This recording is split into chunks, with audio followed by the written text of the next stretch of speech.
Welcome to episode 80 of our Sperduti Fitness podcast. I'm your host, Brian. I'm here with my co-host, Beth. Before we jump into today's podcast, Coach Beth's going to take us through a few announcements. Hey, everybody. Welcome back to the podcast. But before we dive into tonight's great topic, I wanted to remind you guys that the Sperduti Fitness 12-week transformation challenge has launched, and we are now open for the next enrollment with that $500 cash prize going to the winner. This is our first transformation program to combine fitness and nutrition education. The next challenge is going to start on September 18th. So head on over to the Sperduti Fitness Facebook page. You can click on the 12-week transformation link, and you can also download the Sperduti Fitness app, which is on both Apple and Android platforms, and you can find the challenge there. You can also head over to our website, www.sperdutifitness.com, to find out more. Now, let's get into today's podcast. We have a really good podcast today, and this is a topic that we talk about. I don't want to give too much away because we'll have a podcast before a podcast. Today is episode 80, and we're talking about motivation versus habits. So the first thing I'm going to do is define motivation. Motivation refers to the internal or external factors that drive an individual's behaviors, thoughts, and actions toward achieving a specific goal or fulfilling a particular need or desire. It provides the energy and direction necessary to initiate and sustain efforts toward accomplishing tasks or making changes in one's life. Motivation can stem from various sources such as personal aspirations, rewards, social influences, or a sense of purpose. Motivation is important when starting your fitness journey because it provides that initial spark and enthusiasm needed to take those first steps towards better health and your physical well-being. It acts as a driving force that encourages you to set goals, make changes, and commit to a healthier lifestyle. Motivation helps you overcome that initial inertia and resistance that can come with embarking on a new fitness routine. When you're motivated, you're more likely to be excited about your goals and willing to put in that effort required to see your results. It can help you stay focused on your goals, push through challenges, and maintain consistency in your workouts and your healthier habits. Motivation also plays a role in building your confidence and your self-efficacy, as achieving small milestones fuels a sense of accomplishment and reinforces your commitment to the journey. While motivation is crucial at the beginning, it's important to complement it with the development of sustainable habits, as motivation can fluctuate over time. Having those well-established habits will provide the sustainability and structure needed to continue progressing even when your motivation temporarily wanes. And here are 5 ways to try to stay motivated during your trying to reach your fitness goals. Set clear and realistic goals. Define specific, achievable objectives that provide direction and purpose. Break down large goals into smaller goals, making your progress rewarding and tangible. Find a support system. Surround yourself with like-minded individuals who share your fitness aspirations, whether it's a workout buddy, a supportive friend, or an online community. Have a support system that can provide encouragement and accountability. And that's why we have our private Sperduti Fitness coaching community for all of that. Variety and fun. Keep your workouts interesting and incorporating a variety of exercises and activities that you enjoy. Try new routines, classes, or sports that can help prevent boredom and keep your motivation high. Visualize success. Imagine yourself achieving your fitness goals. Visualization can help reinforce your determination and create a positive mental image of your future achievements. Reward yourself. Celebrate your milestones and success along the way. Treat yourself to a small rewards for reaching your specific goals, such as massages, a new workout outfit, sneakers, or a new piece of home equipment, exercise equipment, or buy yourself a couch if you do really well and lose weight. It's awesome too. You need to relax. You got to relax somewhere. Remember, staying motivated is an ongoing process, and it's okay to have moments of low motivation. The key is to employ strategies that work best for you and adapt as needed to maintain your enthusiasm and progress towards your fitness goals.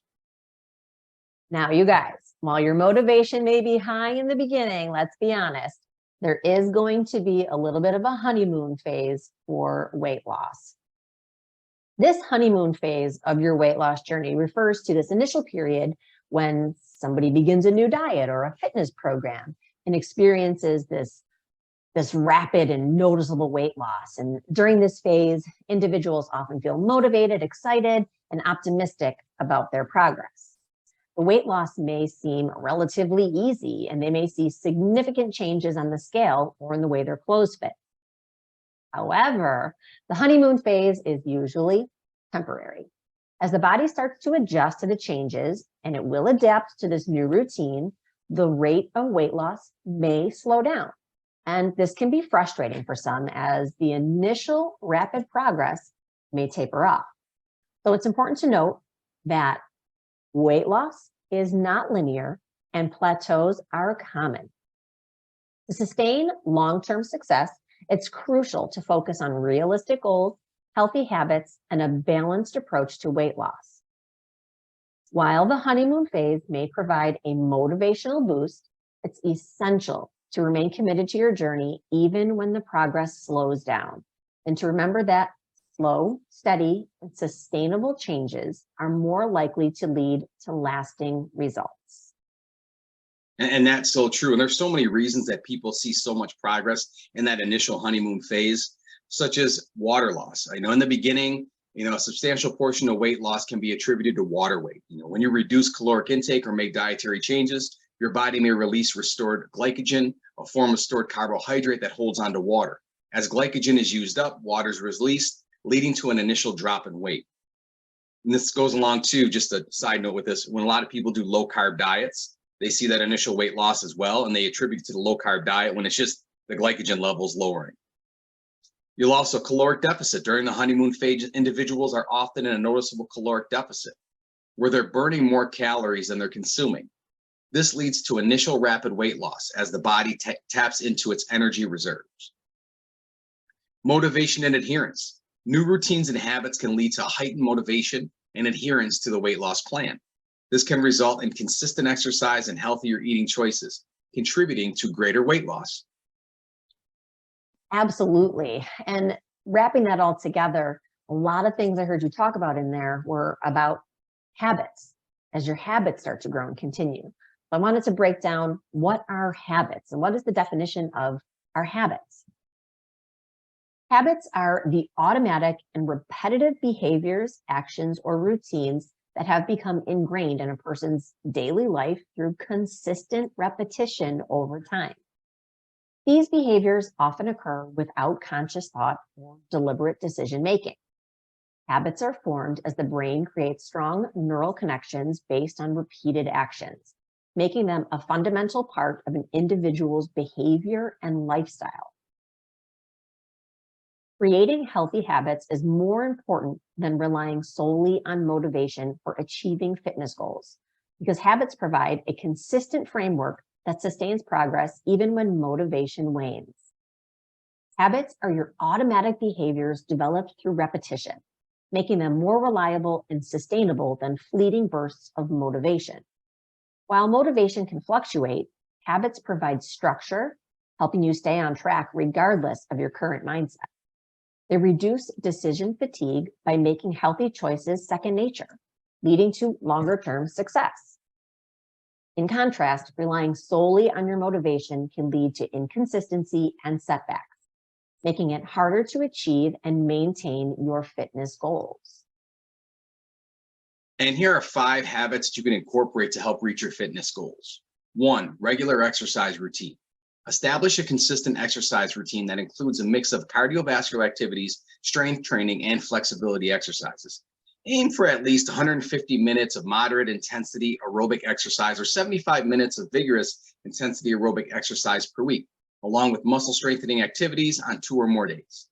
Flexible nutrition. Focus on a well-rounded diet that includes a variety of nutrient-rich foods, such as fruits, vegetables, whole grains, lean proteins, and healthy fats. Monitor portion sizes and stay hydrated by drinking plenty of water throughout the day. Adequate sleep. Prioritize getting 7 to 9 hours of quality sleep each night. Sleep plays a crucial role in muscle recovery, energy levels, and overall well-being. Stress management. Use non-food related activities such as meditation, relaxation techniques, social support groups, creative outlets and hobbies, and also seeking professional help from a counselor. Consistent hydration. Drink and drink an adequate amount of water throughout the day to stay hydrated. Proper nutrition supports your energy levels, aids in digestion, and helps your body function optimally during workouts. Incorporating these habits into your daily routine can provide a strong foundation for achieving and maintaining your fitness goals. Remember that consistency is key, and gradually making these habits a natural part of your lifestyle will contribute to long-term success.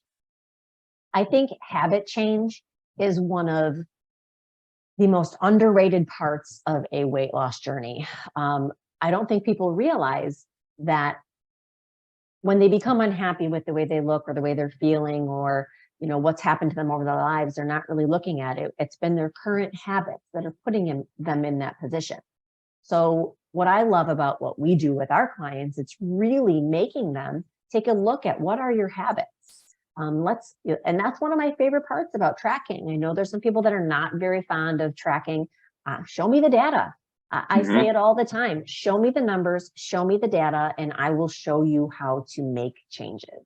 And once that part is broken down and people can see that, it's like, oh, wow, well, I didn't realize that me eating a bowl of ice cream every night, not reading the label, that's my habit. We've talked about this before. How do you modify that habit? Having a bowl of cantaloupe, having a huge bowl of cantaloupe, it's not going to come anywhere near the amounts of calories that's in that ice cream.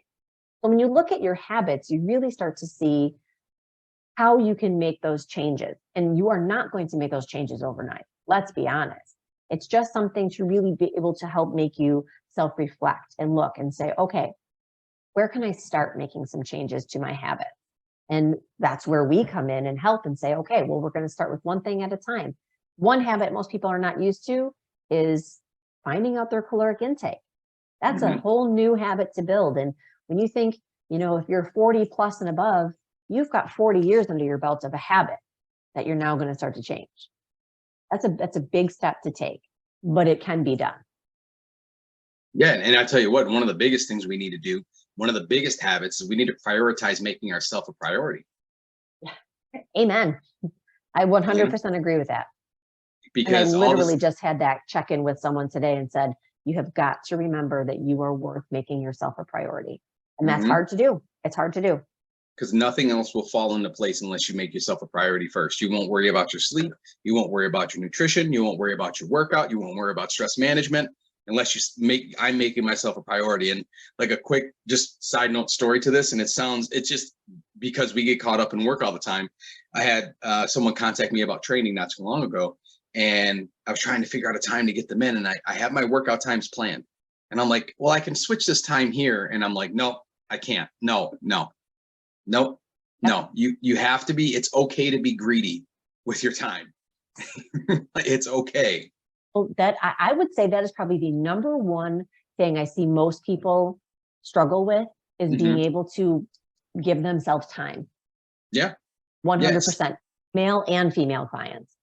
Because we have these ideals in our mind that as a parent, we have to put our kids first for everything. And guess what? If little Jimmy has cereal for dinner because you need a 30-minute workout, and let little Jimmy have a bowl of cereal so that you can get your 30-minute workout. He'll be all right. He'll probably have two. All right. He'll probably have two without you knowing. So, and it's very empowering once you start to see yourself coming first. And it doesn't have to be first with everything. It doesn't mean that you're not taking care of your family anymore. You're not taking care of the things that are important in your life. It's how do you start to build those habits of making yourself a priority? Maybe it starts with one day a week. Maybe it's every Saturday morning. I'm giving myself 30 minutes on my calendar, just like you schedule everything else. You schedule your doctor's appointments. You schedule your car maintenance. You schedule your kids' appointments. You schedule your kids' sports. Schedule your time on the calendar. If you don't, it just won't happen. No, I 100% agree with that. And it's okay to do that. And that's the thing. It's like, if you don't schedule in for yourself, it's probably not going to happen, especially with how busy we all are with life.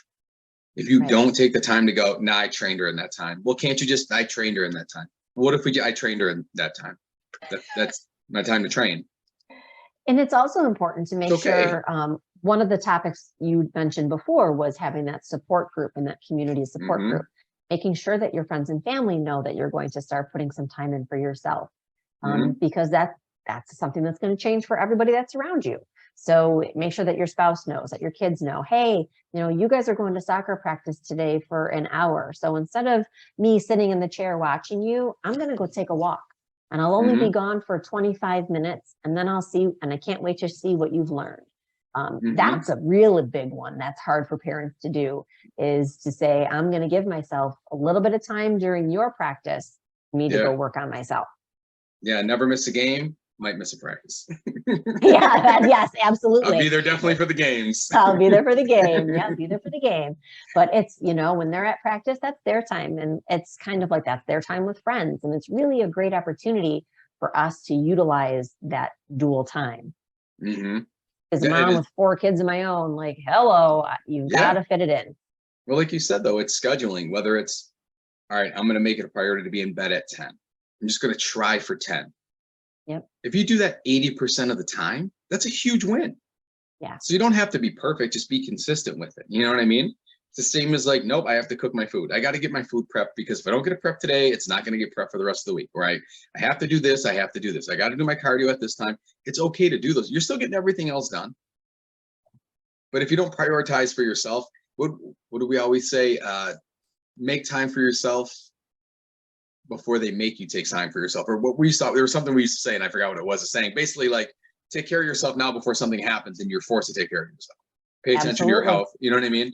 That's why it's just, taking your definitely make yourself a priority, and take the time to take care of yourself, get in your exercise, get in your healthy eating, your flexible nutrition, your stress management, work it into your day, schedule it like you said, like a doctor's appointment. Absolutely. And it's once you start doing it for yourself, you're teaching your kids that you're teaching your family around you too, that it's okay. And that Yeah. everyone has their own time, because Hmm. as parents, let's face it, our kids are very self-centered and they want us to revolve everything around them. And it's very easy for us to do that. But I'll tell you what, man, our kids are so much more able to do things than we give them credit for. Hmm. Um, for sure. I know my 12-year-old can basically produce a 5-course meal. He said today, he's like, I'm sick of chicken. I think I need to make some new recipes. I'm like, It's have awesome. at it, because I don't have the time for that. So Yeah. I cook my basic. You want to do something fun like that? Go Go ahead. ahead and do it. Bye. Absolutely. Absolutely. Yeah, that's awesome. Hopefully, you guys, and if you guys have any questions on habits and behaviors, and again, we just thought it was so important today to get out motivation because motivation dies off. We all know we've been doing this a long time. It's not when I work out no longer, it's for me anyway. It's not the motivation is, it's the habit of going, it's just part of my day. Part of my day. I had a few days, like over the past couple days, I did not want to get out of bed. I Mhm. did not want to get out of bed. The summer has definitely changed. Like my routine has changed, because typically when it's a school year, I'm up earlier. I got to be up before my kids. Summers come, and I'm kind of relaxing a little bit more. I'm sleeping in a little bit more. And I'm like, oh, this bed feels really nice. And then I was like, I'm not going to be able to get in all the things that I want to do or I need to do if I don't get up. And I Mhm. know that if I don't get up, it's not going to get done.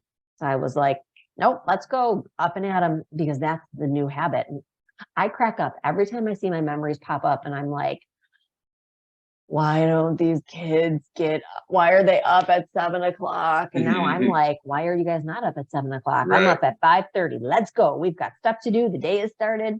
Yeah, yeah. To see how I was never a morning person. I was that night owl. I was up binging TV shows till 1, 2 o'clock in the morning, because that was my habit. I was Hmm. used to being up late at night with a baby or doing something. So it was really a great opportunity for me to be able to change those habits. And oh my gosh, did my family roast me when I was in bed by 8:30, 9 o'clock on Yeah, some yeah. nights? I got roasted for it. But then they got to see, like, well, gosh, our mom doesn't get her sleep. She is extra crabby. So Yeah. know that about myself. So just, and it took time. It didn't happen overnight. I wasn't always a Hmm. morning workout person. Forget it. I was like midday, but my habits changed. And like you said, now it's just part of my life. It's part of my routine. It just fits in. And I do everything I can to make everything fit on my schedule. Yeah, that's what you have to do. And again, it's just making yourself a priority, scheduling what you need to get done. And again, take the time to lay out a schedule for yourself and plan everything out. If you don't have a plan, you're not going to have success. Now, Brian, you've brought this one up before, and I absolutely love this visual of looking at that 24 hours in a day. Mm-hmm. 24 hours in a day, breaking it down into your 8 hours at work, 8 hours of sleep, and you've got 8 hours in the rest of your day. What Mm-hmm. are you doing with that other 8 hours? Yeah. Tell And that's me why you I think, can't need a 30 minutes of a workout in. right. Don't tell me. Yeah. So I tell people, put it on a piece of paper, figure it out, whatever. You're going to get 6 hours sleep, 7 hours sleep. Cool. Yep. Put it on a piece of paper, make it real. The thing when people say things, they say things, but when you put it on paper and you start setting goals, it becomes real, it becomes reality. Yeah. You know what I mean? Thing I love with our challenge, with the Transformation Challenge group, that's a private group just for my challengers, but it's really, putting those intentions out there. I love when they come in on that morning or the night and they're like, these are my intentions for the day, because they put it out in the universe. And they have to make sure, like I'm telling these people I'm going to do this. So I'm going to do it. If it's just kind of like, oh yeah, well, I'm going to work off 3 days this week. Okay, well, how are you going to do that? Are you getting up early? Are you prioritizing your sleep the night before? You really have to put that plan into action. Saying it is so much different than actually putting it into action, planning it in, and executing it.